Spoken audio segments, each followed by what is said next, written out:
सद्गुरुदेव भगवान की जय। भगवान कहते हैं कि जिस मनुष्य का आहार विहार संयमित है तथा कर्मों में संतुलित चेष्टा करता है एवं सोने और जागने में भी मर्यादा रखता है, उसका योग सभी दुखों का नाश करने वाला बन जाता है। युक्ताहार विहारस्य युक्त चेष्टस्य कर्मसु युक्त स्वप्नावबोधस्य योगो भवति दुःखः। युक्ताहार विहारस्य अर्थात जिसका आहार विहार संतुलित हो। आहार केवल भोजन तक सीमित नहीं है, इसमें वे सभी वस्तुएं और अनुभव आते हैं जिन्हें मनुष्य अपनी इंद्रियों के माध्यम से ग्रहण करता है। शुद्ध सात्विक और मर्यादित भोजन शरीर और मन दोनों को शांत रखता है। उसी प्रकार विहार अर्थात चलना फिरना, विश्राम, मनोरंजन और दैनिक व्यवहार भी संतुलित होना चाहिए। यदि मनुष्य जीवन में केवल थोड़ा या कठोरता अपनाता है तो उसका मन स्थिर नहीं रह सकता। युक्त चेष्टस्य कर्मसु अर्थात कर्मों में संतुलित प्रयास करने वाला भगवान कहते हैं कि मनुष्य को अपने कर्तव्यों का पालन करना चाहिए, किंतु अत्यधिक तनाव, लोभ या अहंकार के साथ नहीं। जो व्यक्ति अपनी क्षमता के अनुसार शांत भाव से कर्म करता है उसका मन विचलित नहीं होता, परंतु अत्यधिक कार्यभार, अनियमित दिनचर्या या परिणामों की चिंता मन को अस्थिर बना देती है, जिससे योग की अवस्था से वह दूर हो जाता है।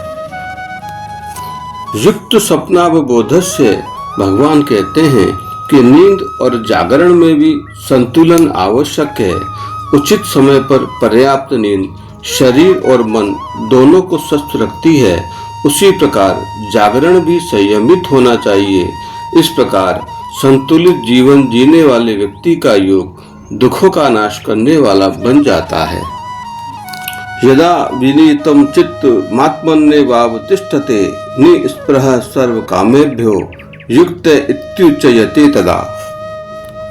भगवान कहते हैं, जब साधक निरंतर अभ्यास और आत्म संयम के द्वारा मन को पूर्णतः स्थिर कर लेता है, तब वह सच्चे योगी की अवस्था प्राप्त करता है।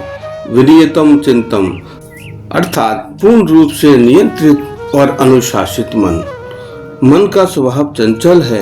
वह इंद्रियों, विषयों, इच्छाओं, स्मृतियों और कल्पनाओं में निरंतर भटकता है। साधारण मनुष्य का मन कभी भूतकाल में तो कभी भविष्य की चिंता में उलझा रहता है, परंतु योगी अभ्यास के द्वारा ध्यान के माध्यम से मन को नियंत्रित करता है। आत्मन्येवावतिष्ठते अर्थात आत्मा में स्थिर हो जाना। आत्मा वह शुद्ध चेतना है जो शरीर, मन और बुद्धि से परे है। निस्पृह सर्व कामेभ्यो अर्थात सभी कामनाओं से रहित हो जाना, लेकिन इसका आशय यह नहीं कि जीवन के प्रति उदासीन या निष्क्रिय हो जाना। इसका तात्पर्य यह है कि वह सांसारिक भोगों और इच्छाओं का दास नहीं रहता। युक्त इत्युच्यते तदा, तब उसे योग कहा जाता है। योग केवल प्राणायाम, आसन या बाहरी साधना नहीं है। योग का सही अर्थ है मन की स्थिरता, आत्मा में स्थित होना और इच्छाओं से मुक्त होना। जब मनुष्य का मन संसार की चंचलताओं से ऊपर उठकर आत्मा में स्थित हो जाता है, तभी वह योग की सिद्ध अवस्था को प्राप्त करता है। शेष अगले भाग में। जय श्री कृष्ण।